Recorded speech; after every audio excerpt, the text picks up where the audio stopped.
ख़वातीन व हज़रात, आदाब। मेरा मन से दास्तान गोई की इस महफ़िल में आप सबका खैर मक़दम, आपका इस्तक़बाल।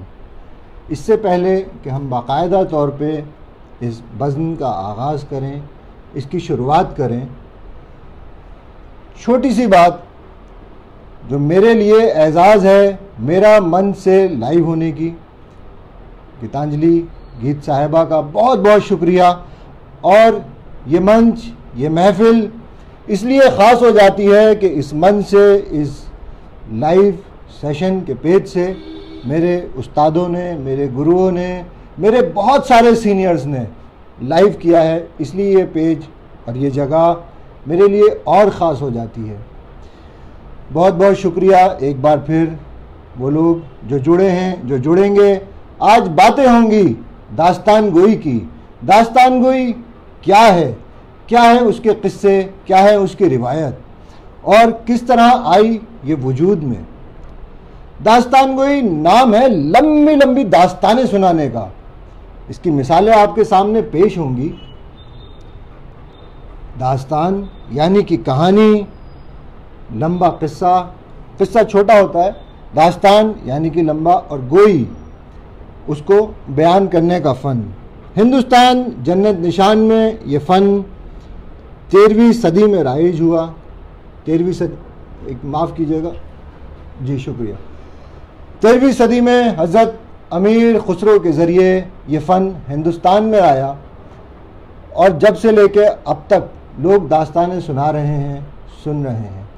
और याद आता है हज़रत अमीर खुसरो का एक दिलचस्प किस्सा दास्तान गोई के मुताल्लिक़।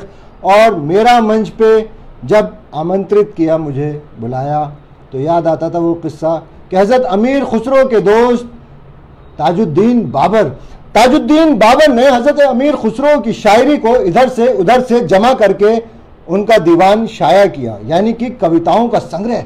अमीर खुसरो ने सुना तो कहा, मियाँ तुमने ये क्या हिमाकत करी, भाई ये तो सब बचपन की लड़कपन की बातें थी। ओहो, अब लोग देखेंगे तो लोग कहेंगे ये क्या खुराफात तुमने, अच्छा ना किया तुमने, इसको शाया ना कराओ मेरे भाई, मेरे दोस्त, रहने दो। इस पे ताजुद्दीन बाबर ने कहा, मियाँ तुम जानते नहीं इसकी कद्र। मेरे दोस्त, तुम्हें एक बात बताऊं, जो जाहिल हैं वो तुम्हारी खामियां निकालेंगे, तुम्हारी कमियां निकालेंगे, तो वो कहेंगे कि ये क्या कर डाला। और जो पढ़े लिखे हैं वो तुम्हारी मेहनत और कोशिश को सराहेंगे। वो कहेंगे कि इस उम्र में इतना काम किया। मेरे दोस्त, जाहिलों से डरते हो, जाहिलों से डरना तो अपने आप में उससे बड़ी जहालत है। हज़रत अमीर खुसरो के दोस्त ने उन्हें ये बात वसीयत और नसीहत करी और आखिर में कहा, देखना आने वाले वक्त में दुनिया तुम्हारे इस कलाम को अपने सर आंखों पे सजाएगी मेरे दोस्त, और लोग तुम्हारा देर तक जिक्र करेंगे। और ये जो तुम दास्तानें सुनाते हो ना, देखना लोग तुम्हारी दास्तानें सुनाएंगे और तुम्हारा जिक्र करेंगे कि याद करोगे कोई दोस्त था। ताजुद्दीन बाबर की यह बात आज भी जिंदा है। हमारी दोस्त, हमारी साथी, हमारी सीनियर गीतांजलि जी जिस काम को कर रही हैं, यकीनन आने वाले वक्त में लोग इसको भी ऐसे ही याद करेंगे और ढूंढ ढूंढ के सुनेंगे कि कब, कहाँ, किसने क्या कहा था।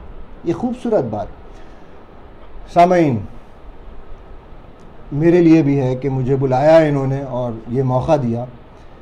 मेरा तारुफ बहुत ही मुख्तसर है। मैं दास्तान गोई सुनाता हूँ, तकरीबन पूरी दुनिया में घूम घूम के कहानियाँ सुनाई।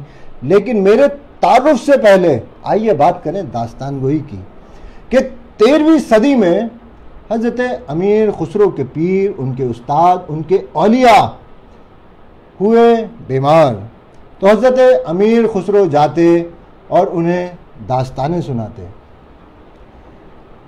आखिर हज़रत निज़ामुद्दीन औलिया को जब सेहत मिली, वो सेहत याब हुए, तो उन्होंने खुसरो को दुआ दी, ऐ खुसरो, तुम्हारी दास्तानें, तुम्हारी कहानियाँ जो सुने, अगर वो बीमार हो तो उसे आराम मिले। अगर वो बेचैन हो तो उसे सुकून मिले, उसके दिल को आराम आए। खुसरो तुम्हारी दास्तानों में और फन दास्तान गोई में सारी दुनिया के जवाब मोहब्बत और अपनापन समाया हो। लोग देर ज़माने तक जिक्र करें और सुनने वाले यूं ही मोहब्बत से सुने। 13वीं सदी में ये दुआ जो आज तक अमल में आती है, ये फ़न दरबारों में हज़रत अमीर खुसरो दास्तानें सुनाते। उन्होंने बहुत सी दास्तानें लिखी, चंद दास्तानों का जिक्र आगे आएगा आप सबके सामने। ये फ़न जो अपने उरूज पे था, रफ्ता रफ्ता रफ्ता इस पे ज़वाल आया।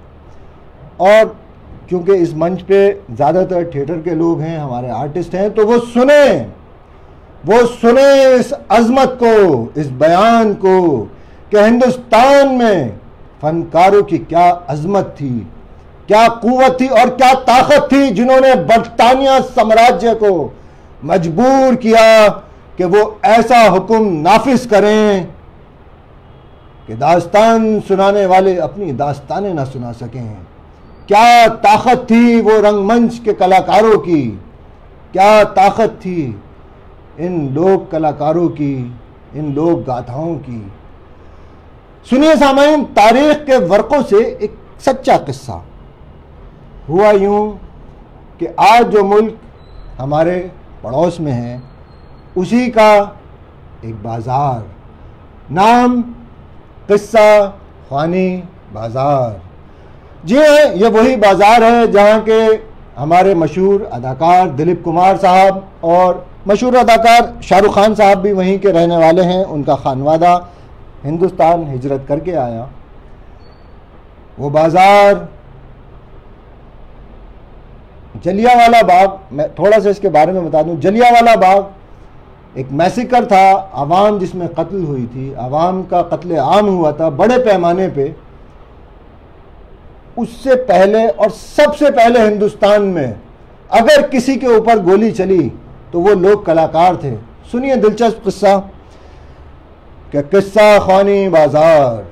फिरंगियों को जब ये बात मालूम हुई कि कुछ लोग दास्तानें सुनाते हैं, किस्से सुनाते हैं, वो अदा कर लोगों को बताते हैं कि तुम औलाद हो उन अजीम बादशाहों की जिन्होंने कभी अपना सर नहीं झुकाया, भले सर कट गया हो। तुम औलाद हो उन राजपूत, उन वीर, उन योद्धाओं के, उन राजा, उन महाराजाओं के जिन्होंने अपनी आन बान शान के खातिर अपनी जिंदगियां निछावर कर दी। और आज ये फिरंगी सल्तनत लिए तुम्हारे सरों पे आता है। ए कौम, ए लोग, ए प्यारी जनता, ए पिए जनों, तुम सुनते हो दास्तानें कि अब भी न जागोगे तो मिट जाओगे, अब भी न जागोगे तो मिट जाओगे। तुम्हारी दास्तानें भी ना होंगी दास्तानों में। वो ये दास्तानें सुनाते और जगाते आवाम को कि जागो, तुम्हारी तारीख, तुम्हारा इतिहास ये है। फिरंगी को जब ये बात मालूम हुई कि कोई शख्स हैं, कुछ लोग हैं जो कहानियां सुनाते हैं, अदाकारी करते हैं, लोगों को उनका भूला हुआ इतिहास याद दिलाते हैं, तो अंग्रेज को मालूम दिया कि शायद ये कोई राजनेता होंगे। हम समझता है ये कोई पॉलिटिशियन लोग हैं और लोग इनके आसपास जमा हो जाता है जब ये उनसे बातें करता है। ये कैसा लोग है, जब ये बोलना शुरू करता है तो there is lots of crowd, बहुत भीड़ हो जाता है। हमें खतरा है कि ये लोग अगर बगावत कर देगा तो हमारी हुकूमत यकीनन एक मुश्किल परेशानी दौर से गुजरे। No, we not want more. और फिर फिरंगी ने ये हुक्म नाफिज किया, ये फरमान जारी किया कि कोई भी दास्तान सुनाने वाला या ऐसा कोई भी इंसान वो आवाम में, जनता में अपना कोई बयान, कोई तकरीर, कोई अदाकारी, कोई मंच नहीं सजाएगा। लेकिन जैसा कि आप लोग जानते हैं, ज़्यादातर यहाँ पे रंगमंच कर्मी हैं, मेरे उस्ताद हैं, गुरुजन हैं, मेरे सीनियर्स हैं जिनको मैं देख रहा हूँ वो लाइव आ गए। आप लोग जानते हैं कि लोग कलाकार बेचारे सीधे साधे होते हैं, जैसा मैं हूँ, वो समझ ही नहीं सके कि आखिर फिरंगी चाहता क्या है। वो दास्तानें सुनाते रहे, वो डटे रहे अपने उस मुहाज पे।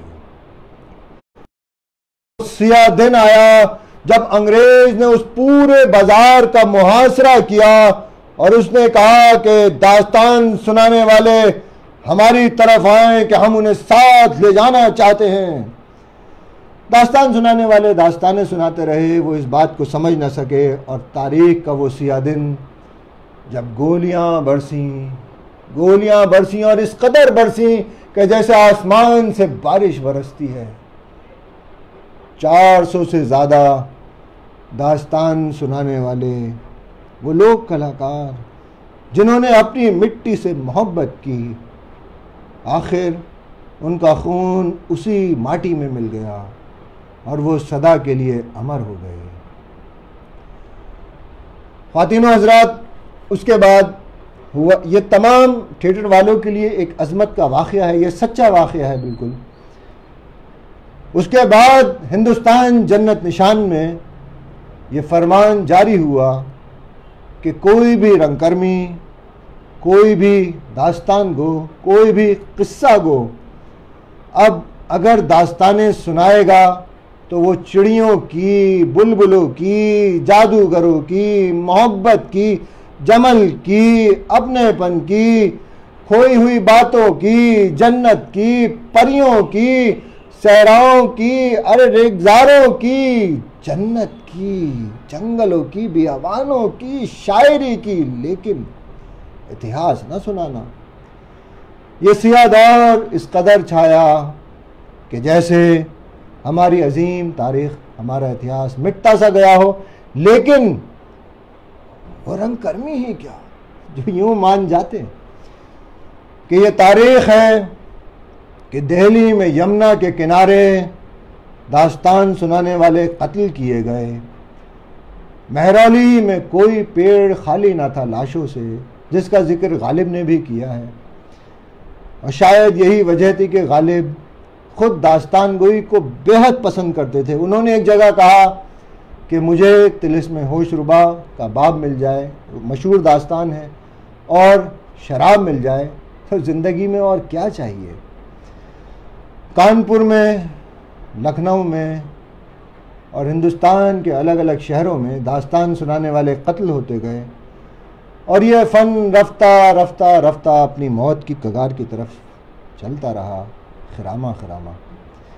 आखिरी दास्तान गो, दास्तानों का परवाना, वो आशिक मीर बाकर अली देहलवी, कि मीर बाकर अली देहलवी जामा मस्जिद की सीढ़ियों से बैठ लोगों को दास्तानें सुनाते और शौक देखिए कि वो छालियां बेचा करते, कि जब कभी हुक्म होता कि वो कौन है तो मीर साहब अपनी छालियों का पिटारा खोल कहते कि मियाँ हम तो छालियां बेचने वाले हैं, बस दास्तानें किस्से सुनाए देते हैं। और छालियां बेचते बेचते वो ऐसी पते की बात कह जाते कि इंसान का दिल माऊफ हो रह जाता। ख्वातीनो हज़रात, आज उर्दू थोड़ी सी शायद आप लोगों को लगे कि ज़्यादा है, लेकिन दास्तान गोई फ़न उर्दू का फ़न है, उर्दू में दास्तानें सुनाने का है। और मैं कोशिश करूँगा कि अगर कोई ऐसा लफ्ज़, कोई ऐसा अल्फाज आए जो समझने में मुश्किल हो तो आप लोग उसे बआसानी समझ सकें, मैं उसका तर्जुमा करूँगा और आप लोग जायका लें इस ज़बान शीरीनी का कि उर्दू बोलो तो लगता है कि जैसे मुँह में महंगा क़िमाम घुलता हो, कानों में पड़े ये सदा तो जैसे महबूब की पुकार, दिल में, जाँ में और बहते खून में रूह बन समा जाए। उर्दू के बारे में ये कहा गया। और उर्दू के हवाले से मैं एक बात अर्ज़ करूं, बाज़ लोग सोचते हैं कि इस ज़बान से किसका ताल्लुक़ है, क्योंकि ये फ़न उर्दू में दास्तानें सुनाने का है, तो मैं आपसे ये कहता चलूँ, बताता चलूँ कि इस ज़बान को जिसने ईजाद किया उसका नाम अमीर खुसरो, हज़रत अमीर खुसरो, जिन्होंने दास्तान गोई का नाम रेख्ता रखा, और उनके बाप तुर्क मुसलमान और माँ राज हिंदू। बाप बचपन, और खुसरो जब उस शहर को छोड़ रहे थे जहाँ उनके अरमानों का शहर, उनका बचपन खेला, तो खुसरो ने देखा कि उनकी माँ आंसू बहाती हैं। उस दौर, ये देखिएगा तमाम बातें कैसे आज के वक्त से आके जुड़ जाएंगी, और वो दास्तान गोई का हुस्न जो आप लोग महसूस करेंगे कि हर आदमी, हर इंसान इससे जुड़ा हुआ है। कैसे जुड़ा कि खुसरो ने देखा माँ आंसू बहाती हैं, और खुसरो ने उस नगरी को देख के कहा कि ए वक्त, तू गवाह रहना कि आने वाले ज़माने में लोग इस शहर मेरे नाम से जानेंगे, लोग मेरे नाम से पुकारेंगे। और खुसरो ज़िंदगी में इस मुकाम पे पहुँचे कि लोगों ने यूपी का वो शहर एटा, जिसे लोगों ने मोहब्बत से खुसरो नगरी कहा, कि खुसरो की माँ राजपूत, रावत अर्ज उनके नाना, जो दिल्ली में बादशाह बलबन के यहाँ फौज में आला सालार, आला ओहदे पे खुसरो दिल्ली आए, तालीम और तरबियत हुई। और एक रोज़ हज़रत निज़ामुद्दीन औलिया की बारगाह में खुसरो, राजकुमार, हरदेव और हिंदुस्तान के कोने कोने से आए सूफी शायर मौजूद। निज़ामुद्दीन औलिया ने कहा, खुसरो, ये जो दरबारी लोग हैं ये तो तुर्की बोलते हैं या फारसी, ये तो आवाम की बोली भी नहीं समझते कि आवाम की बोली तो कुछ और है। इसे सुन खुसरो ने कहा, मेरे ख्वाजा, आवाम के लोग तो देवनागरी की बोलते हैं या खड़ी बोली, और जो हिंदुस्तानी मजहबी लोग हैं वो तो संस्कृत बोलते हैं, उसे तो बहुत कम लोग जानते हैं। और ये दरबारी लोग, मेरे ख्वाजा, ये तो तुर्की और फारसी बोलते हैं, और ये तो किसी भी नए लफ्ज की आमेजिश को इंतहाई नापसंद फरमाते हैं। फिर आप बताएं, इस नई जबान को कोई क्यों कर कबूल करेगा? खुसरो, तुम ऐसी जबान को इजाद करो जिसे हर दिल बोलना चाहे, जो मोहब्बत करने वालों की ज़बान हो, कि मोहब्बत हर किसी की चाहत, हर किसी की ज़रूरत, वो हर रूह की ग़िज़ा है। खुसरो, ऐसी मोहब्बत करने वाली ज़बान कोई क्यों नहीं बोलेगा? तो हज़रत अमीर खुसरो ने हिंदुस्तान के कोने कोने से खूबसूरत ज़बान, लफ्ज़, बोल और पहली और गीत में से खूबसूरत बातें चुनी, और जो ज़बान बनाई उसका नाम रखा उर्दू, रेख्ता, माफ़ कीजिएगा, उसका नाम रखा रेख्ता। आइए आपको रेख्ता के चंद गीत सुनाए जो हज़रत अमीर खुसरो ने खुद बनाया, और जिसके अंदर मिली जुली ज़बान। जो पहली रेख्ता गज़ल, जिहाल मिस्की मकुन तगाफुल, जिहाल मिस्की मकुन तगाफुल, दुराए नैना बनाए बतियाँ, कि क्यों तगाफुल करते हो, नैना मिलाते हो और बातें बनाते हो। ये पहली गज़ल है जिसमें फ़ारसी और हिंदवी लफ्ज़, और आगे की उनकी ईजाद ज़बान रेख्ता आप सब ने सुनी होगी। छाप तिलक सब छीनी रे मुँह से नैना मिला के, छाप तिलक सब छीनी रे मुँह से नैना मिला के, मोहे मतवारी कर दीनी रे मुँह से नैना मिला के। रेख्ता गज़ल। अब बताइए कौन कहता है कि वो ज़बान रेख्ता समझता नहीं है। एक और आपको सुनाऊं, एरी सखीरी मोरे पिया घर आए, एरी सखीरी मोरे पिया घर आए, भाग जगे मुझे निर्धन के। माफ़ कीजिएगा क्योंकि मैं मौसीकार नहीं हूँ। एक नगमा तो आप सब ने सुना होगा। देखिए 13वीं सदी का ये गाना, और इसकी कैसी मोहब्बत आज भी जिंदा है कि जब भी लड़की घर से रुखसत होती है, वो ब्याहती है, तो उसके दिल से यही सदा निकलती है, काहे को ब्याही विदेश रे लखिया बाबुल मोरे, काहे को ब्याही विदेश। ये पूरा गाना आप लोग ढूंढ के सुन लीजिएगा मुझसे अच्छी आवाज में। तो मकसद था कि इस ज़बान को जो इजाद किया, और आने वाले दौर में जब ये ज़ुबान किलाए मोहल्ला यानी दिल्ली के लाल किले में पहुंची, तो ये उर्दू मोहल्ला हो गई और हर किसी ने इसे अपनाया, हर किसी ने इसे अपने साथ जोड़ा। ये ज़बान दास्तान गोई जो फ़न है वो उर्दू ज़ुबान में दास्तानें सुनाने का फ़न है, और उर्दू के मायने हैं इस लफ्ज़ के उर और दू। उर माने दिल, दू माने दो। ये वो ज़ुबान है जो दो दिलों को एक कर उर्दू बन जाती है। इसका एक और तर्जुमा है इस ज़ुबान का, जो लोग कहते हैं लश्करी। तो लश्करी को लोग अक्सर कहते हैं, जो बेचारे, एक बड़ा खूबसूरत लफ्ज़ आजकल चला है जिसे हम कहते हैं व्हाट्सएप यूनिवर्सिटी। तो जो व्हाट्सएप यूनिवर्सिटी के हमारे ग्रेजुएट हैं और जो डॉक्टर हैं, जो सुबह शाम अपना वक्त उस यूनिवर्सिटी में लगाते हैं और ज़्यादातर फेसबुक और ट्विटर से ली हुई इंफॉर्मेशन को आगे पास आउट करते हैं, उनके लिए सुनिए। वो अक्सर कहते हैं, मियाँ ये उर्दू ज़ुबान का आपको तर्जुमा मालूम है क्या है? हम बताते हैं। उर्दू का मतलब है खेमे, यानी कि खेमों की ज़ुबान।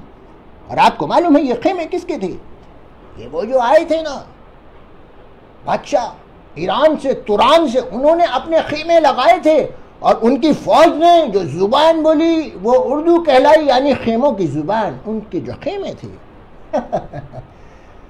हाय क्या कहें, उर्दू ज़ुबान का तर्जुमा खेमों की ज़ुबान। ये वो खेमे हैं, ये वो आसरे हैं, ये वो ठिकाने हैं जो एक बार दिल पे लग जाएं तो फिर उठते नहीं, कि उर्दू उन खेमों की ज़ुबान है जो महबूब के दिल में है, कि इसका नाम है उर्दू। कि उर्दू ज़ुबान मोहब्बत करने वालों की ज़ुबान, मोहब्बत की ज़ुबान। उस शहज़ादे ने इसे ईजाद किया जिसके बाप तुर्क मुसलमान और माँ राजपूत हिंदू। ये बात हुई इस ज़ुबान की। अब बात करें दास्तान गोई की, चंद और दास्तानें। आपको हिंदुस्तान की कुछ मिली जुली तहजीब की दास्तान सुनाएं कि ताकि आप लोग बेहतर जान सकें कि क्या है हमारी तवारीख़ जो मिटा दी गई। क्योंकि आजकल के दौर में व्हाट्सएप यूनिवर्सिटी के graduate you can find everywhere, her corner में आपको मिलेगा। हज़रत अमीर खुसरो जो दास्तानों के मुर्शिद, जिन्होंने दास्तान गोई फ़न को इन्वेंट किया, ईजाद किया, और आगे इसकी अलग अलग बातें आएंगी कि इसने क्या क्या रंग इख्तियार किया और इससे क्या क्या और हिंदुस्तान में कहानियाँ सुनाने के फ़न बने, जैसे गायन कथा वाचन है, किस्सा गोई है, या और बहुत सारे मुख्तलिफ फ़न हैं कहानियाँ सुनाने के, दास्तानें सुनाने के। उनके मैं थोड़े थोड़े आपको रंग दिखाऊंगा अगर वक्त हुआ। ये एक आपको दास्तान का टुकड़ा और सुनाता चलूँ।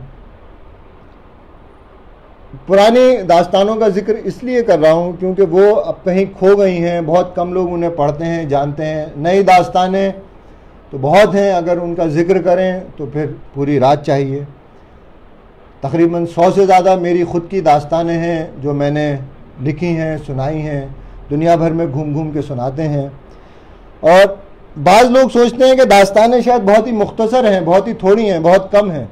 तो मैं अर्ज़ करता चलूँ कि मेरी दास्तानों पे हिंदुस्तान में हमारे यहाँ जी मीडिया है, उन्होंने मेरी दास्तानों पे पूरी एक सीरीज़ बनाई जो उन्होंने नशर की, और तमाम थिएटर वाले, ये वाक़या आपको सुनाऊँ फिर वो दास्तान सुनाऊँगा हज़रत अमीर खुसरो की, हिंदुस्तान की मिली जुली तहज़ीब, मिला जुला कल्चर। सामने आप जो हमारे थिएटर वाले लोग हैं वो फ़ख्र करें, ज़िंदगी में बाज़ लम्हे ऐसे आते हैं जो इंसान के इख्तियार से बाहर हैं, उसके कंट्रोल से बाहर हैं, लेकिन वो इतने खूबसूरत कि जी चाहता है सुनाएं। ये खूबसूरती है रंगमंच के कलाकारों की, इसमें ज़ाती तौर पे मेरी कोई खूबी नहीं है, सिर्फ ये खूबी है रंगमंच की, कला की, कलाकारों की, लोक कलाकारों की। जब हमारा पहला एपिसोड जी पे शूट हुआ तो इसी तरह बैठ के हम दास्तानें सुनाते हैं। पहला एपिसोड शूट हुआ, उसके बाद में प्रोड्यूसर साहब ने कहा कि भाई ये बहुत अच्छा था, लेकिन ये दास्तान को बड़ा चालाक निकला, इसने कहानी सुनाई और आखिर में कह गया कि बाकी की कहानी आपको फिर सुनाएंगे। तो लोगों के मेल आए, मैसेज आए कि भाई वो आगे अगले एपिसोड का क्या हुआ। तो भाई इन्हें बुलाओ, इनसे कहो कि ये एक एपिसोड और करें। तो मैं पहुंचा, एक एपिसोड और हुआ, उसके बाद में उन्होंने कहा ये बहुत अच्छा है, कुछ और सुनाएं, तो फिर 2 हुए। और उसके बाद में जब तीसरा एपिसोड तो उन्होंने बाकायदा तौर पे एक प्रोडक्शन कंट्रोलर, एक डायरेक्टर भेजे कि ये आपके आगे से सीरीज़ देखेंगे, हम पूरी सीरीज़ आपकी बना के नशर करेंगे, उसको दिखाएंगे। अब आप रंगमंच के तमाम कलाकार सुने, बड़ी दिलचस्प बात। तो साहब वो डायरेक्टर साहब आए और वो प्रोडक्शन वाले, और उन्होंने कहा कि जी तो बताएं ये आपका 50 मिनट का एपिसोड है, तो इसके अंदर क्या क्या चीज़ें आपको ज़रूरत पड़ेगी, क्या क्या कॉस्ट्यूम है, क्या क्या आपके सेट रहेंगे और क्या क्या लाइटिंग है, तमाम चीज़ें आप हमें लिखवा दें, हम तैयार कर देंगे आपके अगले एपिसोड से पहले। हुजूर हम तो बैठ के ऐसे ही कहानियाँ सुनाते हैं, हम तो लोग कलाकार हैं, हमारा तो बस ये एक लिबास है, बस बैठ जाते हैं और कहानियाँ सुनाते हैं। आप कैसी बातें करते हैं, आप लोग लगता है जानते नहीं हैं कि ये टीवी, ये स्क्रीन, ये क्या चीज़ है। आपको लगता है 50 मिनट तक लोग आपको यूं ही देखते रहेंगे। आप कोई प्रवचन नहीं दे रहे हैं कि लोग आस्था से आपको देखें। देखिए एक उसूल है, एक तरीका है कि थोड़ी थोड़ी देर बाद हमें शायद तब्दील करना होता है, लोकेशन बदलनी होती है, कम से कम कॉस्ट्यूम बदलनी होती है, और कम से कम हमें लाइटिंग चेंज करनी होती है। हुजूर माफ़ कीजिएगा, हम लोग कलाकार हैं, हम तो ऐसे ही कहानियाँ सुनाते हैं, और पिछले एपिसोड ऐसे ही हुए हैं। और उसी तरह से एक कलाकार मंच पे बैठा, उसने कहानी सुनाना शुरू करी और लोगों ने सुनी। और आपको ये बात आखिर में कहता चलूँ कि आज भी वो सीरीज़ जिसका नाम दास्तान गोई था, वो जी मीडिया ग्रुप के व्यूअरशिप के एतबार से टॉप 10 में आती है। उसको इतने लोगों ने देखा, इतने लोगों ने सराहा। तो ये तमाम बात आप रंगमंच के कलाकार जिन्हें लगता है कि शायद ज़िंदगी में राहें आगे मुश्किल हैं या दुश्वार हैं, वो हौसला रखें। तो सामाईन, पुरानी तो नई दास्तानों का जिक्र आप लोग इसलिए नहीं क्योंकि पुरानी दास्तानें जो खो गई हैं वो बड़ी खूबसूरत हैं, और दास्तानें अलग अलग टॉपिक की, अलग अलग मौजू की हैं, इनका कोई बंद नहीं है। वो इतिहास की भी हैं, वो मोहब्बत की भी हैं, वो अपनेपन की भी हैं, वो टूटे हुए दिलों की भी हैं। आप सुनेंगे बड़ी खूबसूरत दास्तानें हैं।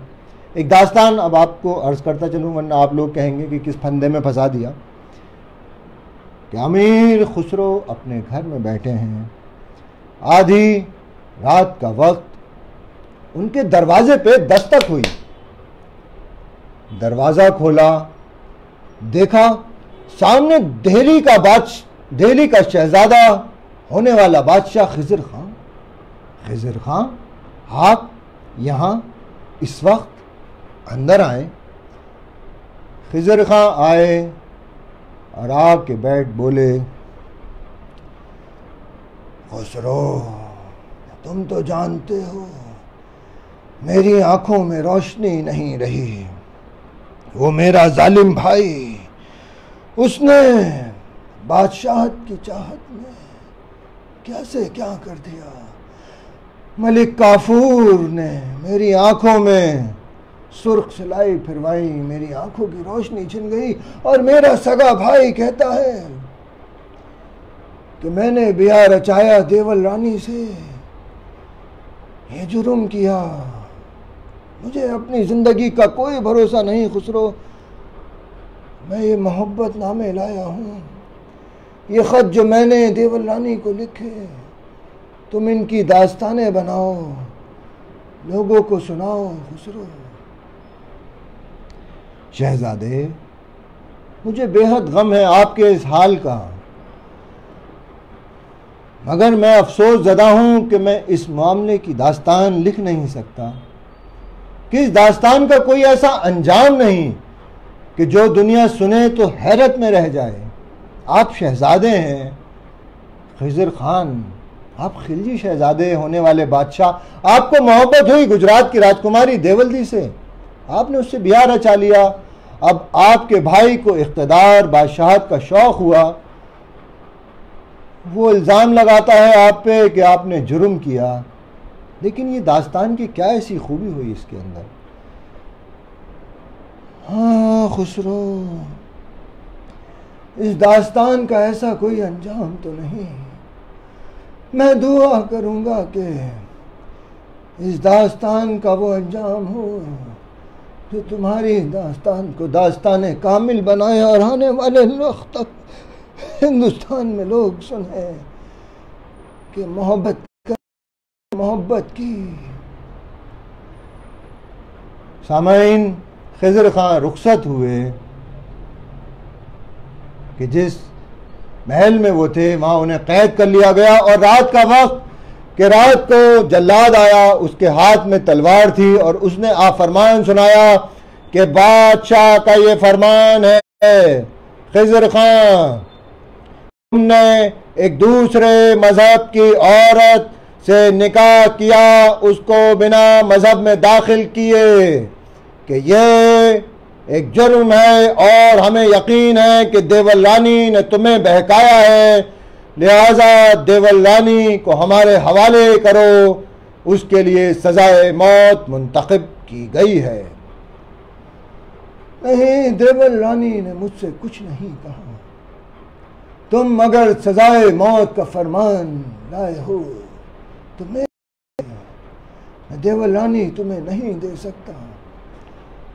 खिज़र खान, और ये फरमान मुकम्मल होता है कि अगर तुमने देवल रानी हमारे हवाले ना की तो उसकी मौत की सज़ा बरकरार रखते हुए तुम्हें भी रियासत का मुल्जिम तस्लीम किया जाएगा, तुम बागियों में शुमार होगे और तुम्हारी सज़ा भी मौत। लेकिन कहाँ तक सुनाए और कहाँ तक बताएं लोगों को कि उसके बाद फिर हुआ यूं कि जल्लाद ने अपनी तलवार उठाई और खिज़र खान ने देवल रानी को गले से लगाया और एक बार में दोनों की गर्दन कट ज़मीन पे आई और दोनों का खून हमेशा हमेशा के लिए एक हो गया। और खुसरो ने इसे सुना तो कहा, इस दास्तान का ऐसा अंजाम होगा मैंने सोचा भी ना था।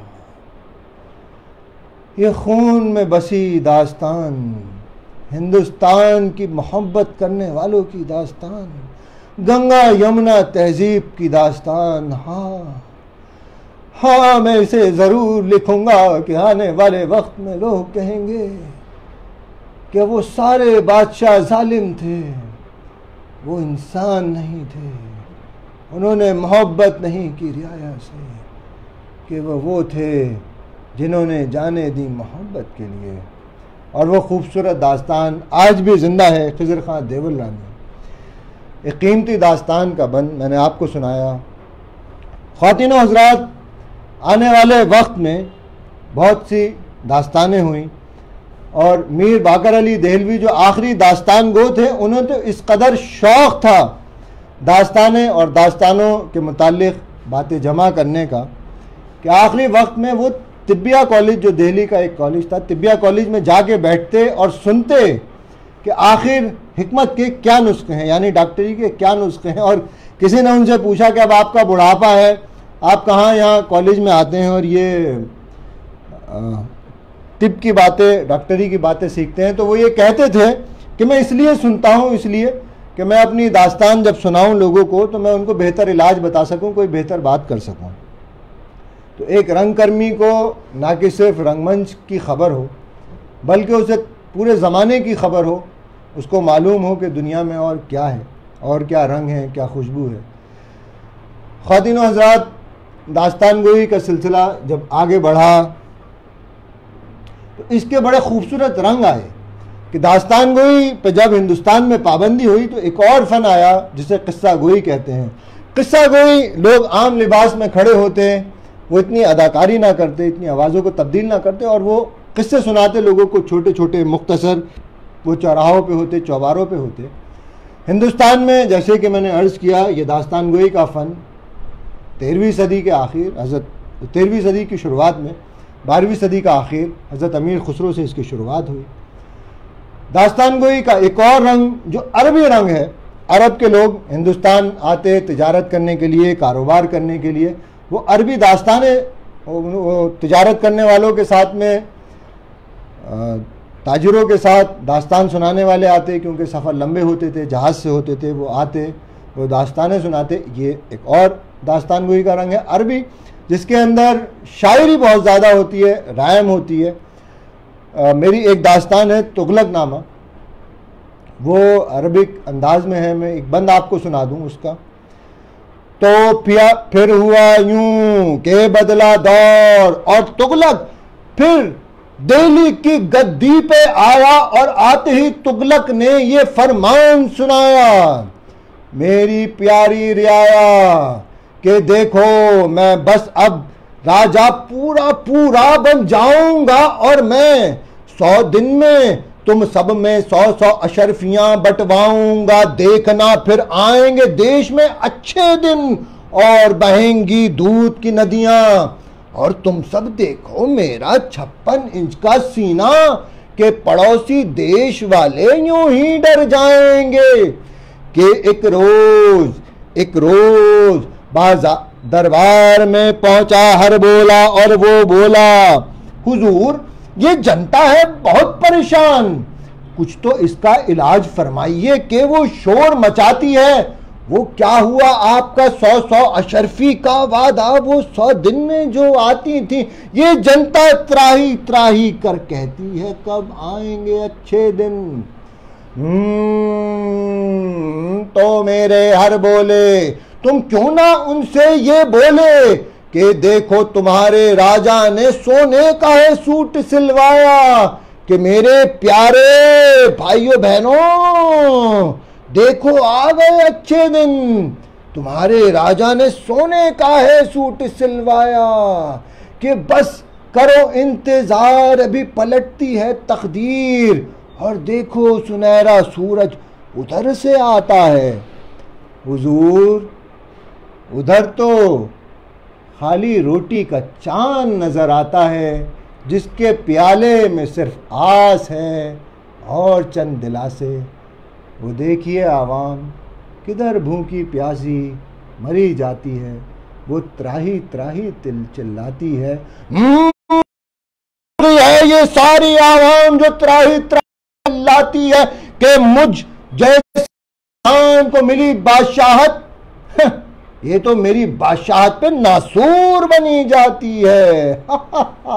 तो ये जो मैंने आपको सुनाया ये अरबिक दास्तान का अंदाज है। ये दास्तान मेरी थी, तुगलक नामा, दिल्ली की गद्दी पे तुगलक आया है, माफ़ कीजिएगा आया था, वो अब चला गया, उसकी दास्तान थी। तो सामाइन इस तरह से अरबिक दास्तानें सुनाई जाती हैं जिनके अंदर रायम होती है, एक रिदम होता है जो थिएटर वाले लोग बाकायदा तौर पे जानते हैं उसे। उसके बाद एक और फ़न है जो हिंदुस्तान में आजकल ज़्यादा उसके दास्तान सुनाने वाले मौजूद हैं। क्यों है ये राज आपके सामने खोलें। वो फ़न है फ़ारसी दास्तान गोई का अंदाज़, पर्शियन अंदाज़ जो देर का है, 16वीं सदी हिंदुस्तान में आया, क्योंकि हिंदुस्तान में जब मुग़ल आए, खिलजी थे, खिलजियों के बाद मुग़ल आए, तो ये अंदाज़ हिंदुस्तान में आया और इसके अंदर ये बातें होती है, बधी हुई दास्तानें होती हैं जो स्क्रिप्ट पे बेस्ड होती हैं, जिनके अंदर एक पूरा स्ट्रक्चर होता है दास्तानों का, और वो याद करके सुनाई जाती हैं। वो जैसे हम लोग थिएटर में करते हैं कि पूरी स्क्रिप्ट याद करते हैं और उसके बाद में सुनाते हैं, तो वो याद की जाती है, याद करके सुनाई जाती है। उसके अंदर अल्फाज ऐसे बंधे हुए होते हैं कि अगर आपने एक लफ्ज़, एक जुमला भी छोड़ा तो तमाम दास्तान ढह जाएगी। तो हिंदुस्तान में अक्सर लोग उसे सुनाते हैं, और जो मैं आपके सामने पेश कर रहा हूँ ये हिंदुस्तानी अंदाज़ है 13वीं सदी का। इसके अंदर दास्तानें लिखी नहीं जाती हैं, दास्तानें किसी कागज़ पे नहीं लिखी जाती, तमाम दास्तानें यहाँ तैयार होती हैं, यहाँ बनाई जाती हैं। और दास्तान सुनाने वाला जब दास्तान सुनाने बैठता है उस वक्त वो दास्तान सुनने वालों के एतबार से सुनाता है। मैं आपको अपना खूबसूरत एक वाक़या सुनाऊं कि मैं MIT हापुड़ में दास्तान सुना रहा था, और सामने ज़्यादातर स्टूडेंट थे, तालिब इल्म थे, विद्यार्थी थे, आगे अध्यापक थे बैठे हुए। बच्चे सुन रहे थे, मीर की दास्तान थी, दिल्ली के एक बड़े शायर जिनको खुदाए सुखन कहा जाता है। बच्चे सुन रहे थे, कुछ जायका आ नहीं रहा था, कुछ जायका खुल नहीं रहा था कि उसके बाद में एक दास्तान है सलाउद्दीन अयूबी की, उसका एक वाक़या, उसका एक किरदार है ऐना, जो अंग्रेज़न है, जासूस है, और वो मौसीकी गाने की और रक्स की माहिर है। वाह वाह वाह। तो जब सलाउद्दीन अयूबी रेगजार में बैठा था तो एक महफिल सजाई गई, शम्मे रोशन की, और एक शम्मा बुझ गई लोक कलाकार, शम्माएं रोशन की गई, और ऐना सामने से आई। ऐना ने अपने बाजू जो हवा में लहराए और उसके बाजू बिखरे उसके सुनहरे बाल, यूं मालूम देता था कि इस चांदनी रात में कोई अप्सरा जन्नत से ज़मीन पे उतर आई, और एक तिल्स्म तारी हुआ जाता है जो हर शय को अपने कब्ज़े में ले। इस सहरा का ज़र्रा ज़र्रा यूं रोशन हो उठा जैसे उसके अंदर रूह समा गई हो। आसमान से चमकती चांदनी रेगिस्तान के ज़र्रों पे यूं पड़ी कि जैसे ये बिखरे हुए सहरा में मोती। के खूबसूरत मंज़र। ऐना आगे बढ़ी, उसने सलाउद्दीन अयूबी को जो आदाब किया तो मानो लम्हा ठहर गया हो। तो ये दास्तान तो बहुत लंबी है। तो जब मैंने ऐना का जिक्र शुरू किया तो देखा कि जो बच्चे तालिब इल्म, हमारे प्यारे विद्यार्थी पीछे बैठे थे, उनकी आंखें खुली। जब मैं और आगे बढ़ा, उसके बाजू, उसके बाल और उसका रक्स, उसका नाच, और उसके बाद सारे बच्चे वो देखने लगे, वो सीटियां बजाने लगे, वो कूदने लगे अपनी मसनदों पे। तो दास्तान वो वहाँ कामयाब हो जाता है जहाँ वो आवाम से जुड़ जाए, वो बद्य दास्तान ना सुनाए। तो दास्तान सुनाने वाले दास्तान, हिंदुस्तानी कभी दास्तान को लिखते नहीं है, वो आवाम जैसे सुनना चाहती है उसके हिसाब से दास्तान सुनाते हैं।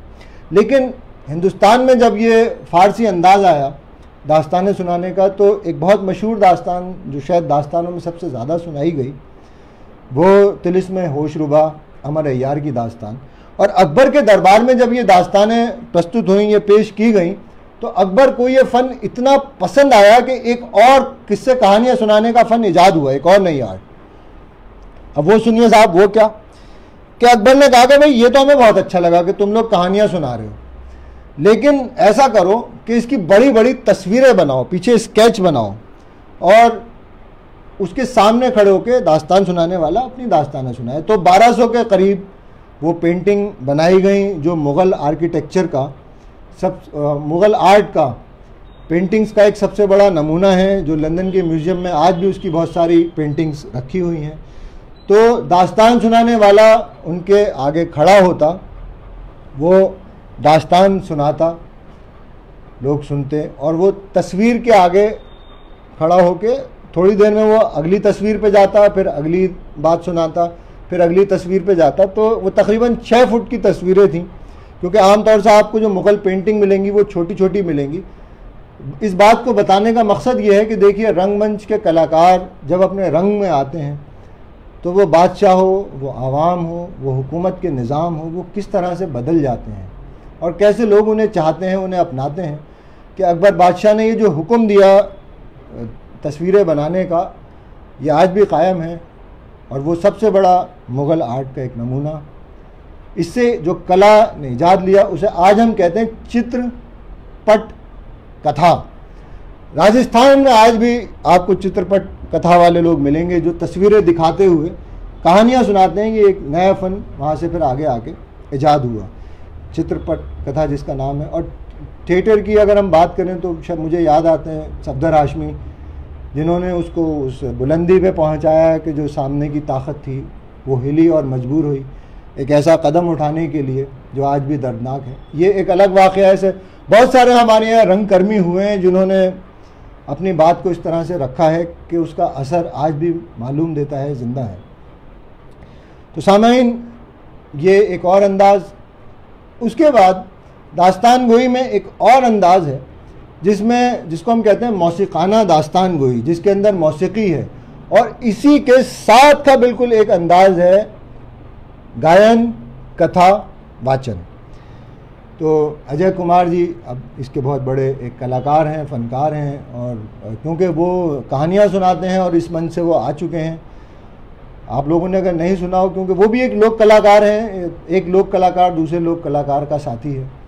उनको देख के या ऐसे लोक कलाकारों को देख के जब इंसान करीब जाता है मंदिर में उस मूर्त के, तो वो उसको देख के अपनी आँखों से लगाता है और उसे एहसास होता है एक पवित्रता का, उसे एहसास होता है कि वो पूर्ण हुआ, उसने कुछ हासिल किया। ये ऐसे ही लोक कलाकार हैं जो मेरा मन से बारहा आते रहते हैं, अपनी बात सुनाते रहते हैं, और ये हमारा सौभाग्य है कि हम उन लोगों को सुन पाते हैं, देख पाते हैं। तो गायन जी ज़रूर। तो किस्सा गोई की जैसे बात आई है कि मैं उसकी कोई परफॉर्मेंस करके दिखाऊं, जी मैं ज़रूर दिखाऊंगा। किस्सा गोई में क्या फ़र्क है, दास्तान गोई में क्या फ़र्क है। किस्सा मुझे कोई याद आ जाए ऐसा खूबसूरत आपको सुनाने के लिए तो मैं ज़रूर अभी पेश करता हूँ। तो हम क्या जी, तो मौसीक़ाना दास्तान गोई में क्या होता है कि वो जब दास्तान सुना रहा होता है तो मैं उसका आपको नमूना दूँ। वो तो बाकायदा सब मौसीक़ार लोग बैठे हुए होते हैं, लेकिन क्योंकि वो उर्दू में होती है और गायन कथा वाचन हिंदी में होता है, लेकिन उसमें भी फ़र्क है। फ़र्क क्या है? तो फिर बादशाह अपने घर से चला और उसने जो करीब एक अफसरा को देखा तो बादशाह ने कहा, ये कौन है कि इसको देख के हमारा दिल मचला मचला जाता है। तो बताओ ज़रा हमारे दरबारी, करीब जाओ। तो दरबारी भागा भागा करीब गया, उसने देखा कि ये कौन है। अजी उसने देखा ये कौन है, ये तो धोबन की घरवाली है। वो वापस लौटा, उसने कहा, हुजूर मैं आपको क्या बताऊं कि जाने दीजिए, छोड़िए इस राज को, इस बात को। नहीं नहीं, हम तो जानना चाहते हैं कि आखिर वो कौन है। बस ना जानिए कि आपके दिल से सारे अरमान धुल जाएंगे, जैसे धोबी धो के मैल धोता है। भाई ये तुम कैसी बहकी बहकी सी बातें करते हो। अरे बताओ तो सही महामंत्री, दिल में जब मोहब्बत के फूल खिलते हैं तो उनकी खुशबू लहू की तरह पूरे जिस्म में रायत करती है कि वो इंसान की जिंदगी होती है। बताओ मंत्री क्या देखा? अजी मैं क्या कहूँ, हाय वो तो धोबन की घर वाली है। ये पूरी दास्तान है, अभी इसका मौका नहीं है सुनाने का। मैंने आपको सिर्फ बताया कि बड़े पीस होते हैं जिसमें वो गाते हैं और बीच बीच में नरेशन होता है।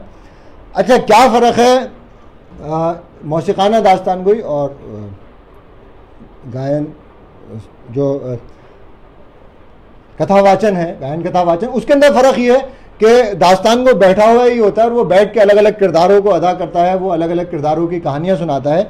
लेकिन कथावाचक खड़ा हो जाता है, वो घूमता है, फिरता है, नाचता है, वो खड़े होकर सुनाता है और ये बैठ के सुनाई जाती है। इसका एक अपना अंदाज़ है, ये एक फ़र्क है। तो जैसे कि हुक्म हुआ कि मैं किस्सा सुनाऊं, अभी मेरे जहन में कोई अचानक किस्सा आ नहीं रहा है। किस्सा गोई आम तौर से जो फ़न है उसके अंदर जो किस्से सुनाए जाते हैं उसके अंदर बहुत ज़्यादा अदाकारी की ज़रूरत नहीं होती है, बहुत ज़्यादा बनावट की ज़रूरत नहीं होती है। कि जैसे मैं आपको एक किस्सा सुनाऊँ कि हम पहुँचे अपने उस्ताद, ये किस्सा गोई का अंदाज़ है कि हम पहुँचे अपने उस्ताद के पास। हमने उस्ताद से पूछा, उस्ताद ये बताइए, आप उर्दू के उस्ताद हैं और उर्दू तो मोहब्बत करने वालों की ज़बान है, आप ये बताएं कि उर्दू में कुछ गालियाँ वालियाँ भी हैं क्या? तो उस्ताद ने सुन के कहा, मियाँ तुम आजकल के नौजवान क्या जानो उर्दू में गालियों का जायका। आहा, कि महबूब की ज़बान से जो मज़ा गालियाँ सुनने में है वो मोहब्बत के इजहार में नहीं। आहा, और मियाँ तुम नौजवान एहसास को क्या जानो कि तुम्हारा आज ब्रेकअप हुआ, तुमने अपने ट्विटर पर लिख कर फेंक दिया, ब्रेकअप का गाना गाया और टिंडर पे अगले दिन फिर शिकार पे निकल गए। भाई तुम लोग नहीं जानते महबूब की गालियाँ, आहा मोहब्बत है उसके अंदर। उस्ताद बात समझ में आई नहीं। भाई देखिए, गालियाँ तो बड़ी बेअदबी की चीज़ है और गाली उर्दू में कैसे दी जाती होगी? बरखुरदार, हम तुम्हें मिसाल दें कि एक नवाब साहब टांगे में जा रहे थे कि उन्होंने घोड़ी की सुस्त रफ्तार से तंग आकर घोड़ी को उसकी वालिदा से नाजायज ताल्लुक याद दिलाया। आहा उस्ताद, ये तो कुछ समझ में नहीं आया। भाई गाली क्या चीज़ होती है, आप ज़रा बताएं तो सही। भाई गाली होती है कि जिसकी अदायगी के बाद इंसान के दिल को, कल्ब को सुकून और राहत की वो ठंडी फिजा दरकार और यूँ पैबस्त हो जाए, उसके जिस्म में सरायत कर जाए कि उसे सरापा सुकून ही सुकून आहा महसूस करे और सामने वाला सुन के यूँ सुस्त पुस्त खायल ढेर हो जाए कि जैसे उसके ऊपर पहाड़ टूट गया हो। जान लो जब ऐसा हो कि तुम गाली जैसी आला चीज अता कर चुके। आहा, तो ये दास्तान किस्सा गोई का अंदाज है। ये मुझे याद आया, ये हमने ही कभी जमा की थी उर्दू की कुछ गालियाँ। अब इस मन से मैं गालियाँ आपको सुनाऊँ तो इससे ज़्यादा शर्म की बात और क्या होगी, मुझे याद आ गई। ये किस्सा गोई का फ़न है जिसके अंदर बहुत ज़्यादा अदाकारी की ज़रूरत नहीं होती, शायरी होती है थोड़ी, और मज़े मज़े के किस्से आप लोगों को सुनाते रहिए, सुनते रहें। दास्तान लंबी होती है, इसका दायरा बहुत बड़ा होता है। दास्तानें पूरी रात सुनाई जाती हैं, कई कई रोज़ तक सुनाई जाती हैं। दास्तान सुनाने वालों के बहुत किस्से हैं, क्योंकि अभी वक्त कम है कि वो एक दास्तान को दरबार में दास्तान सुना रहा था, उसको कहीं और से बुलावा आया, सो उसने अपने शागिर्द से कहा कि मैं दूसरी जगह जा रहा हूँ, तुम दास्तान सुनाते रहना। और दास्तान यहाँ पहुँची है कि शहज़ादे का बिया हुआ है, वो अभी दाखिल हुआ है अपनी आरामगाह में, उसका हाथ पर्दे पे, और होने वाली जो मुलाकात है उसे बचा के रखना, मैं 7 से 8 रोज़ में वापस आता हूँ। तो साहब दास्तान को गए और वो जब लौट के वापस आए तकरीबन 10 रोज़ बाद, तो उन्होंने शागिर्द को बुलाया और कहा, भाई मियाँ शागिर्द, भाई वो क्या हुआ, भाई वो होने वाली जो मुलाकात थी क्या हो गई? नहीं मेरे उस्ताद, मैं तो अभी लोगों को सुना रहा हूँ कि वो शहज़ादा कमरे में दाखिल हुआ, उसका हाथ जो पर्दे पे था तो अभी पर्दे पे है, उसने जो पर्दे को देखा तो वो खूबसूरत पर्दा, वो मंज़र वो देख के उसे घायल हुआ, मजरूह हुआ। आहा, उस्ताद मैं क्या क्या आपको सुनाऊं। कि फिर मैंने कहा कि ये कालीन, ये बूटे, कि ये मसनद, और ये कहाँ से आई, ये क्यों बनी, ये पूरी एक दास्तान है। मैं सुनाना शुरू करूँगा तो बहुत लंबी हो जाएगी। तो ऐसी बहुत सारी दास्तानें हैं सामईन जो रातों तक, महीनों तक, सालों तक सुनाई जाती हैं। मेरा वक्त तकरीबन ख़त्म होने पे है, तो किसी भी वक्त आपको खुदा हाफिज़ हो सकता है। बहुत सारी दास्तानें हैं जो पूरी पूरी रात सुनाई जाती थीं।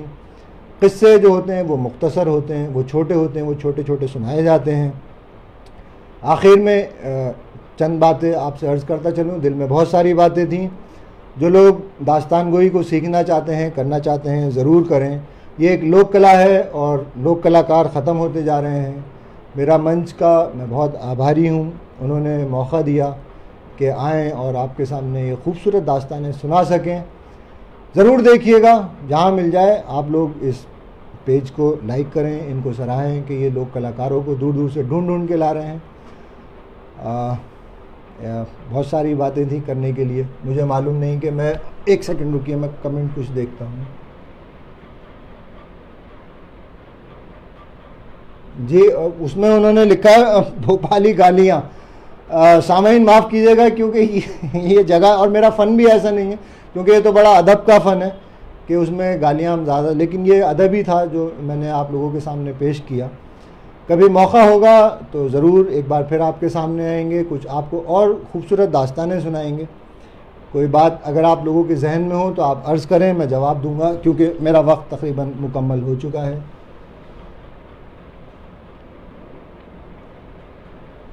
अच्छा, शुक्रिया बहुत बहुत। एक सेकंड होल्ड कर लीजिए, मैं एक मिनट।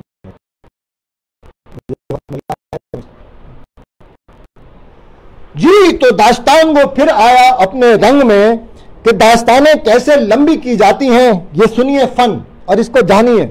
कि सामाइन हुआ यूं, मुझे वक्त मिल गया थोड़ा सा, कि सामाइन दास्तानें यूं लंबी की जाती हैं कि आप जानते हैं वो जो शहजादा था जिसका अभी अभी बिया हुआ, कि वो आया और उसने पाँव जो रखा कालीन पे, अफगानी कालीन, वाह वाह वाह, अफगानी कालीन के आपको क्या किस्से सुनाएं कि ये वही कालीन है जो हवा में उड़ता था और जिस पे एक बादशाह की बादशाहत कायम थी। आपने नहीं सुनी उसकी दास्तान? आइए आपको उसकी दास्तान सुनाते हैं। तो फिर उसने दास्तान सुनाई उस हवा में उड़ने वाले कालीन की, और जब वो दास्तान ख़त्म हुई तो वो थोड़ा और आगे बढ़ा शहजादा। उसने जो पाँव रखा पर्दे पे, पर्दा वही जो हिरात से बन के आया था, ईरानी उसके अंदर रेशम था। अजी, ईरानी रेशम को नहीं जानते? ये तो वही किस्सा हुआ कि लो जी, जाने ना जाने गुल ही ना जाने, बाग तो सारा जाने हैं। अजी, हम आपको ईरानी किस्से सुनाए। तो साहब उसने फिर ईरानी किस्से सुनाए और आगे बढ़ा शहजादा। तो उसने ज़रा सा पर्दा सरकाया तो दुल्हन ने देखा, और दुल्हन की नीली नीली आंखें, नीली आंखों को आप, अरे बिल्कुल वैसी जैसे हिरात की झील। अजी, हिरात की झील आप नहीं जानते? वो नीली नीली झील। अजी हाँ, ये वही झील जिसके अंदर एक जलपरी रहती थी। है? अब आप कहेंगे कि ये जलपरी कौन थी? अजी, ये जलपरी वही कि जब एक रोज एक दरबारी पहुंचा उस झील के किनारे, उसने निकाला पानी, देखा किनारे एक जलपरी खूबसूरत सी अप्सरा नमूदार नजर आती है। वो करीब गया, उसने पूछा क्या है तुम्हारी दास्तान? तो उसने पूरी अपनी तो फिर पूरी उसकी दास्तान सुनाई, जल परियों की दास्तान यहाँ से आई। और इसी तरह से जो दास्तान है अरेबियन नाइट्स की, 1001 रात की दास्तान है सामाइन वो, और वो इसी तरह से बढ़ती रहती है, बनती रहती है। और आखिर में जब उस शागिर्द के उस्ताद आए तो उसने ये कहा, बेफिक्र रहें, हाथ जहाँ पर्दे पे था शहजादे का भी पर्दे पे है, बस ज़रा सा दुल्हन की निगाह पड़ी है। तो इस तरह दास्तानें लंबी हो जाती हैं, क्योंकि जो हमारी ट्रेनिंग होती है वो इसी तरह से होती है कि दास्तानें किस तरह से बनाई जाएं, किस तरह से सुनाई जाएं स्टेज के ऊपर, और उनको फिर आगे बढ़ाया जाता है, आगे सुनाया जाता है। तो जो भी लोग सीखना चाहते हैं वो ज़रूर सीखें। आपको और दास्तानें बहुत सारी हैं। मेरी एक दास्तान है परी खाना, जिस पे मूवी बन चुकी है, सनम खाना जिस पे मूवी बन रही है। तो जो हमारे कलाकार हैं जिनको थोड़ी सी मायूसी होती है, क्योंकि मैं कोई इतनी बड़ा नहीं हूँ, लेकिन फिर भी लगता है कि शायद मैं कहीं किसी को बता के, ये खूबसूरती है इस फ़न की, इस आर्ट की। हम कलाकारों की जो कला है वही खूबसूरती हमारी अपनी। कोई अगर हम इतने अच्छे हों कि लोग अगर हमें स्टेज पे सुनते हैं और तालियां बजाते हैं, और अगर हम कलाकार के अलावा, तो फिर लोग हमें हमेशा ही ऐसे सुने। अब मेरे तो घर वाले मुझे कहते हैं, वो तुझे कुछ नहीं पता, तो ये मसला हो जाए। तो बहुत सारी खोई हुई दास्तानें हैं, मैं याद करने की कोशिश कर रहा हूँ कि आप लोगों को कुछ ऐसा सुनाता चलूँ जो देर अरसे तक याद रहे। मैं रशिया गया, वहाँ पे एक आखिरी बात मैं अर्ज़ करूँ, रशिया में स्टोरी टेलर्स की एक आलमी कॉन्फ्रेंस, इत्तफाक ये था कि मैं हिंदुस्तान की तरफ से उसमें कल्चर एम्बेसडर था और हमें मौका मिला अपने कल्चर को लोगों के सामने बताने का, बयान करने का। वहाँ पे एक बूढ़ी अफ्रीकन खातून थी, उन्होंने ये बात कही कि जो हमारे लोक कलाकार हैं, हमारी लोक कलाएँ हैं, या जो हमारा अंदाज़ है, हमारी संस्कृति है, हमारी सभ्यता है, हमारी बोली है, वही हमारा आइडेंटिफिकेशन है, वही हमारा आई कार्ड है। अगर हम दूसरे लोगों के जैसे हो जाएं, उनकी तरह बोलने लगें, उनके जैसा लिबास पहने, उन्हीं की तरह खाएं और उन्हीं की तरह सोचने लगें, तो फिर हम अपने आप को खो देंगे, हमारी अपनी शनाख्त ख़त्म हो जाएगी।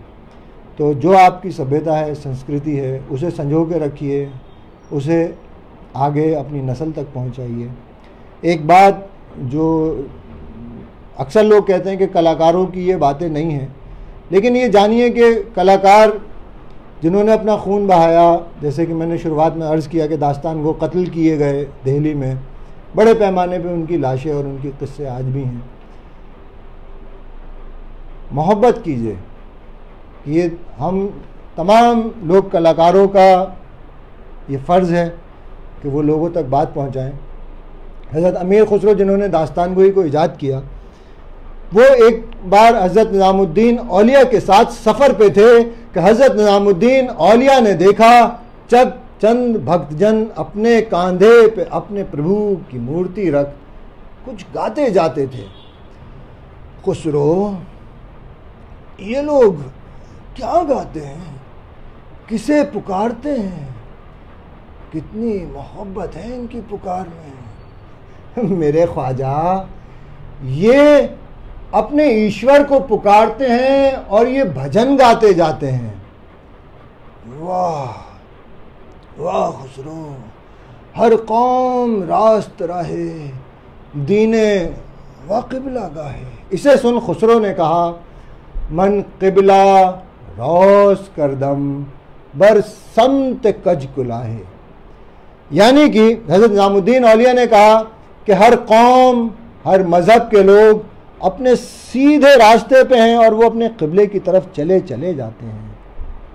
और खुसरो ने इसे सुन कहा, मन क़िबला रोज़ करदम बर समत कज कुलाहे, कि हज़रत निज़ामुद्दीन औलिया की टोपी तिरछी थी कि मैंने तो अपना क़िबला इस तिरछी टोपी वाले की तरफ सीधा कर लिया है, भले ये बात कितनी ही मुश्किल क्यों ना हो, लेकिन ये बात सच है। और फिर कव्वाल बच्चों ने, क्योंकि अमीर खुसरो ने कव्वाली को ईजाद किया, इन्वेंट किया, कव्वाली उन्हीं की ईजाद है। ख्याल गाए कि हिंदुस्तान में वो भी उन्हीं की इन्वेंशन है, उर्दू ज़बान वो भी उन्हीं की इन्वेंशन है। जो ख्याल गायकी मैंने अर्ज़ किया, तराना हज़रत अमीर खुसरो ने बनाया, कौल, कलबाना, तराना, नक्शगुल, सहर आशोब, पहलियाँ जो उन्होंने बहुत बनाई, रुबाइयात, पासबराना, ये सब मौसीक़ी के अंदाज़ हैं। और एक तूरे में एक तारे के साथ जो सहतार मिलाए तो सितार बना, और सितार भी हज़रत अमीर खुसरो की ईजाद है। ये आप लोग सब गूगल पर, विकीपीडिया पे देख सकते हैं, ये बनाने की बातें नहीं है। तो कव्वालों ने जो सुना इस बात को, तो उन्होंने कव्वाली बनाई जो आज भी कव्वाल गाते हैं, हर कौम रास्त राहे, दीने व क़िबला गाहे, मन क़िबला रोज़ करदम बर समत कज कुलाहे, कि किसी को बुरा ना कहो, किसी को बुरा ना जानो, कि हर मज़हब, हर कौम के लोग अपने सीधे रास्ते पे हैं, वो अपने ईश्वर को पुकारते हैं और उसकी तरफ चले जाते हैं। सूफ़ियों का ये पैगाम हम लोग कलाकारों की यही ज़िंदगी कि इंसान से मोहब्बत करे, मोहब्बत ही ज़िंदगी का सरमाया है। सियासतदानों को छोड़ दें, अपने काम के लिए जो उनका फ़र्ज़ है वो अदा करते रहेंगे।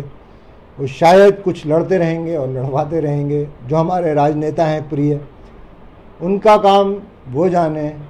आवाम की ज़िंदगी मुख्तसर, मेरी ज़िंदगी 2 लम्हा, आपकी ज़िंदगी 4 लम्हा, कि वो बात जिसे दुनिया करे याद और दास्तान को अरसे तक सुनाएं दास्तानें, वही मोहब्बत की सरजमी, ये हिंदुस्तान, ये हिंद, ये जन्नत निशान। बहुत बहुत शुक्रगुज़ार हूँ आप सबका। मैंने वक्त ज़्यादा से भी शायद ज़्यादा लिया, लेकिन मुझे इजाज़त मिल गई थी। कोई सवाल अगर होगा तो मैं ज़रूर लूँगा। कोई बात अगर आप लोग कहना चाहें तो ज़रूर अर्ज़ कर दें। ये आखिरी लम्हा है। कोई सवाल किसी के जहन में हो तो पूछ लें, मैं ज़रूर कोशिश करूँगा जवाब दूँ। मैं स्कॉलर नहीं हूँ और दास्तान गोई ऐसा फ़न है जिसको सुनाने के लिए या जिसको बताने के लिए बहुत सारा वक्त चाहिए, क्योंकि इसके अंदर पूरे हिंदुस्तान का इतिहास समाया है। एक आदमी सोलो बैठ के कहानियाँ सुनाता है और लोग सुनते हैं चाव से। व्यासा भी एक कला है कहानियाँ सुनाने की, जो इसी के साथ की है। या तीजन बाई हैं पांडुनी में, वो भी अलग अंदाज से सुनाती हैं, वो एक और अंदाज़ है। फिर कभी मौका होगा तो ये सब अंदाज़ आपको करके दिखाएंगे कि किस तरह से ये अंदाज़ अलग अलग हैं और क्या इनकी खूबसूरती है, क्या इनका रंग है। मैं बहुत शुक्रगुज़ार हूँ आप तमाम लोगों का कि आपने इतनी देर बर्दाश्त किया। मुझे असल में इंतज़ार है इजाज़त मिले और मैं गायब हो जाऊँ, और जब तक वो इजाज़त नहीं मिलती मैं आप लोगों को किस्से दास्तानें सुनाता रहूँगा कि दास्तानों के ख़जाने से मोहब्बत के तिलिस्म होशरुबा दास्तान। देखिए मैं आपको बड़े मज़े की बात बताऊं, जब तक इजाज़त नहीं आती। तिलिस्म होशरुबा एक बाब है दास्तानें सुनाने का, अमर अय्यार की दास्तान है। उसके अंदर जादू है, मैजिक है, टेल है। जी मैं आखिरी बात अर्ज़ करता चलूँ, और उसका जो जादू है उसको आज भी दुनिया इस तरह लेती है कि जो हैरी पॉटर है उसके अंदर वो जादू, वो तिलिस्म, वो अंदाज़ दुनिया ने लिया, दुनिया ने सुनाया। और हिंदुस्तान में जब आखिरी बात अर्ज़ करते चलूँ कि हिंदुस्तान में जब दास्तानें सुना रहे थे तिलिस्म होशरुबा की, तो नवल किशोर प्रेस उन्होंने कहा कि भाई इस दास्तान को हम छापते हैं। तो जब उन्होंने दास्तान सुनाने वालों ने उसे सुनाना शुरू किया तो वो 17 जिल्दों में जाके पहुंची और कई हज़ार वर्ष, और आखिर में उन्होंने कहा कि भाई ये तो बहुत सारी हो गई, इतनी लंबी तो ये कहानी भी नहीं है। तो उन्होंने कहा कि ये हिंदुस्तान की सरजमी है, इस पे बातों से बातें मिलती हैं, कहानियों से कहानी, दास्तानों से दास्तान। बहुत बहुत शुक्रिया आप सबका। मेरा वक्त था उससे ज़्यादा मुझे वक्त मिला।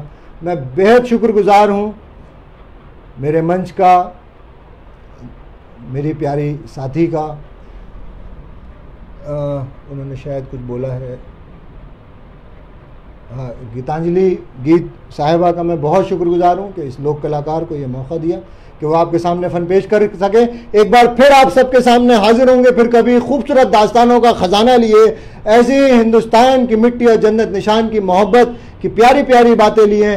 सुनते रहें और देखते रहें दास्तान गोई। मेरा मंच सजा रहेगा आप लोगों के लिए हर रोज़। इससे होते हैं बहुत सारे कलाकार, बहुत उम्दा उस्ताद लाइव जो दिग्गज हैं अपनी अपनी कला के। बहुत बहुत शुक्रिया, आदाब।